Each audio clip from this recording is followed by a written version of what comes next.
Good morning students. आज की physics online class में बीएससी पार्ट थर्ड के स्टूडेंट्स का स्वागत है।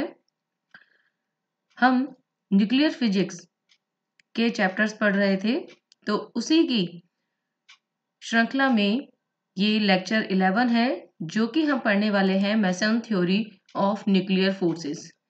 हमने हमारे पिछले लेक्चर में यानी कि न्यूक्लियर फोर्स वाले लेक्चर में न्यूक्लियर फोर्स के बारे में बहुत कुछ पढ़ा, उसकी प्रॉपर्टीज के बारे में पढ़ा। अब हम इस लेक्चर में पढ़ेंगे कि न्यूक्लियर फोर्स के लिए कौन कौन सी थ्योरीज जो थी वो बताई गई कि न्यूक्लियर फोर्स आखिर क्यों लग रहा है। तो उसके लिए 1935 में युकावा नाम के वैज्ञानिक थे जिन्होंने की मेसन थ्योरी दी, जो कि काफी पॉपुलर भी रही और अभी तक उसको ब्रेक नहीं किया गया है, यानी कि उसके बाद कोई थ्योरी ऐसी नहीं दी गई है जो कि युकावा थ्योरी को ब्रेक कर सके कि वो थ्योरी सही नहीं है। ठीक है, तो इस थ्योरी में क्या कहा गया कि जो भी न्यूक्लियस के अंदर हैं उनके बीच में क्या होता है कि कंटिन्यूअसली और साइमल्टेनियसली, समझ गए? कंटिन्यूअसली मतलब कि लगातार, और साइमल्टेनियसली मतलब कि एक ही समय में क्या होता है, पाई मेसन जो पार्टिकल्स है जिनको हम पायोन भी कहते हैं, उनका इमिशन और एब्जॉर्प्शन होता है। ठीक है, यानी कि एक ही टाइम में अगर किसी एक न्यूक्लियन ने पाई मेसन इमिट किया है तो उसी समय साइमल्टेनियसली उसको कौन एब्जॉर्व कर लेगा? दूसरा जो न्यूक्लियन है उसको एब्जॉर्व कर लेगा। और ये जो प्रोसेस है ये कंटिन्यूअस चलती रहती है, लगातार चलती रहती है, इसमें कोई टाइम डिलेशन नहीं होता। तो each nucleon continuously emits and simultaneously absorbs pion, जिनका दूसरा नाम क्या है? Pi meson particles.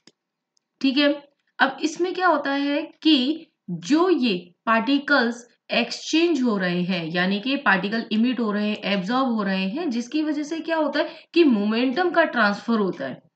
ठीक है, और मोमेंटम जो ट्रांसफर हो रहा है उसकी वजह से, यानी कि आफ्टर रिजल्ट या as a result of this momentum transfer nuclear force is generated.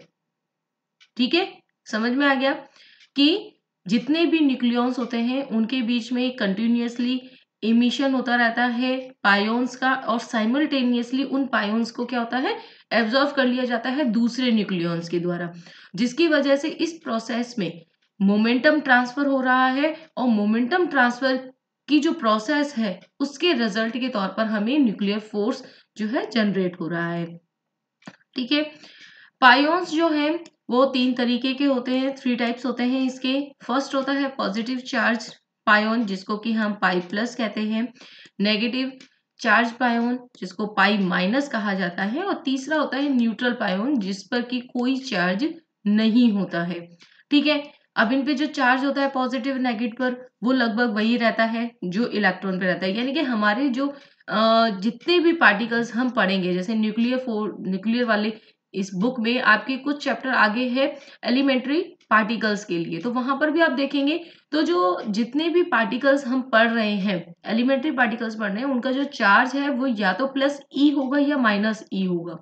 ठीक है, यानी उस चार्ज को उससे भी कम चार्ज वाला पार्टिकल अभी तक नहीं मिला है।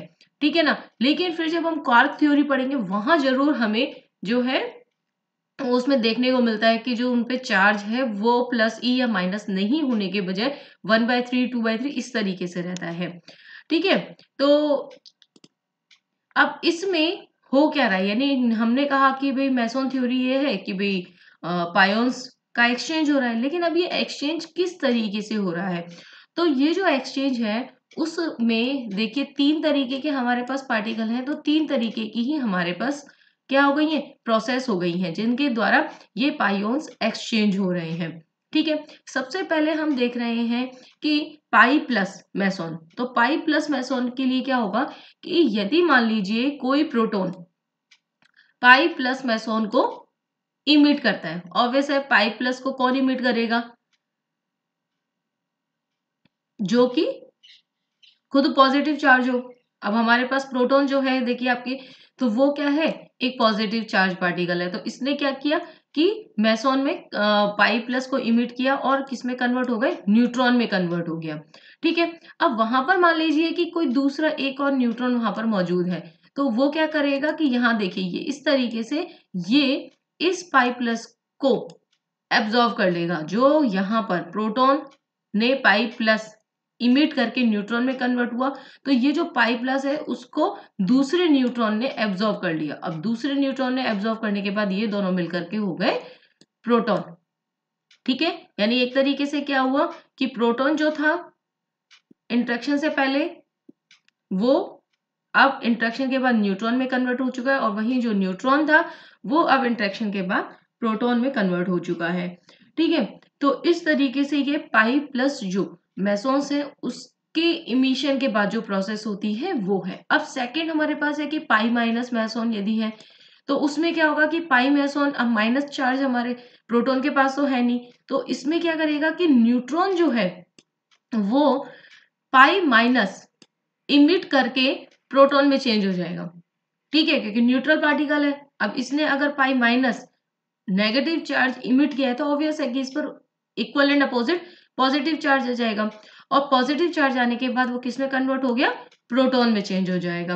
अब वहां पर मान लीजिए कि एक और प्रोटॉन पहले से ही मौजूद है, एक और पहले से ही मौजूद है, तो वो क्या करेगा कि ये जो पाई माइनस हमारे न्यूट्रॉन ने इमिट किया है अब उसको एब्जॉर्ब कर लेगा।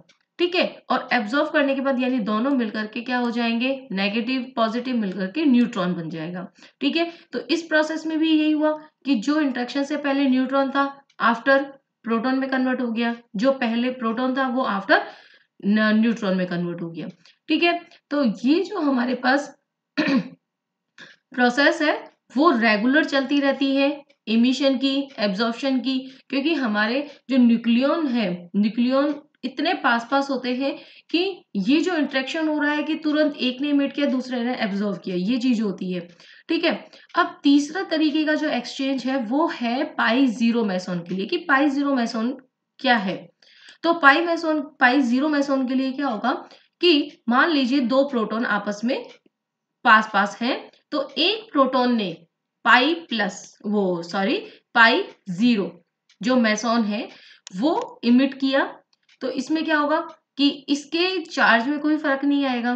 ठीक है, तो इसका जो मास है वो थोड़ा सा कम हो जाएगा, दूसरा जो उसके पास स्थित जो प्रोटॉन है वो उसको एब्जॉर्व कर लेगा, और इस तरीके से यानी कि पाई प्लस से हमारे कहीं पर भी जो चार्ज है उससे फर्क नहीं पड़ता, जो एनर्जी है सिर्फ केवल उससे वो चेंज हो जाती है। ठीक है ना, तो इसी तरीके से अगर मान लीजिए न्यूट्रॉन है, तो न्यूट्रॉन भी पाई जीरो इमिट किया, दूसरे वाले ने उसको एब्जॉर्व कर लिया, और आपके पास न्यूट्रॉन और न्यूट्रॉन ही है। ठीक है, तो ये हमारे पास तीन तरीके की प्रोसेसेस थी जिनमें कि पायोन्स के एक्सचेंज के कारण जो न्यूक्लियस के बीच में न्यूक्लियर फोर्स जनरेट हो रहा है हमने उसको बताया है। अब देखिए कि ये जो पायोन्स हैं कि पाई मेसॉन जो पार्टिकल्स हैं कि इनका मास कितना होता है। ठीक है, अब इसको मास को हम स्टडी इसलिए कर रहे हैं कि भाई ये न्यूक्लियन के अंदर स्थित है, मौजूद है, चाहे एक्सचेंज पार्टिकल के रूप में मौजूद है। ठीक है, तो उससे क्या फर्क पड़ रहा है, जैसे कि जो लास्ट वाली टर्म हमने देखी तो उसमें क्या था कि कहीं पर भी उसके चार्ज में कोई फर्क नहीं आया, तो ऑब्वियस है कि उसकी जो मास है उसके इक्विवेलेंट एनर्जी जो है वो एक प्रोटॉन से दूसरे प्रोटॉन में गई या एक न्यूट्रॉन से दूसरे न्यूट्रॉन में गई। तो इसलिए हम पढ़ रहे हैं अब estimation of mass of meson particles. ठीक है, अब इसको एस्टिमेट करने के लिए हम यूज कर रहे हैं हाइजेनबर्ग का अनसर्टेनिटी प्रिंसिपल, जिसमें कि हमने तीन तरीके के रिलेशंस दिए थे, जिसमें delta x, delta P, delta J और डेल्टा थीटा, और तीसरा हमारा था डेल्टा ई और डेल्टा टी। ठीक है, जिनके लिए हाइजेनबर्ग अनसर्टेनिटी प्रिंसिपल हमने उस टाइम पर तीन के लिए दिया था, तो उसमें से ही हम यूज कर रहे हैं delta E delta T is equal to H cross को। ठीक है, तो अब हमने मान लिया सबसे पहले कि भाई जो ये हाइजेनबर्ग का अनसर्टेनिटी प्रिंसिपल है वो पायोन्स का जो एक्सचेंज हो रहा है उसके लिए भी वैलिड है। ठीक है, तो अब यहां से हमने उसके लिए एक टर्म ले ली। अब इसमें क्या है हमारे पास कि डेल्टा टी। अब डेल्टा टी जो है उसको हम किस तरीके से निकालेंगे कि टाइम इंटरवल है। अब टाइम इंटरवल क्या होगा कि ये वो टाइम इंटरवल है जो कि पायोन के एक्सचेंज, न्यूक्लियॉन्स जो एक्सचेंज कर रहे हैं उसमें जो टाइम इंटरवल लगा है उसको हम कैलकुलेट करेंगे। तो उसको हम किस तरीके से कर सकते हैं कि टाइम इज इक्वल टू है डिस्टेंस अपॉन दी वेलोसिटी। अब जो डिस्टेंस है वो तो ऑब्वियस है कि न्यूक्लियस की जो रेंज है उसी में ही होगा, और पायोन्स की जो वेलोसिटी है वो लगभग हम मान सकते हैं कि लाइट वेलोसिटी के यानी कि प्रकाश के वेग के बराबर होगी। तो delta T is near about the R by C हो जाएगा। ठीक है, अब हम पाई मेसोन की बात कर रहे हैं तो देखिए delta E is equal to भी हम एम पाई सी स्क्वायर के बराबर ही लेंगे जो हमारा मास एनर्जी फॉर्मूला है।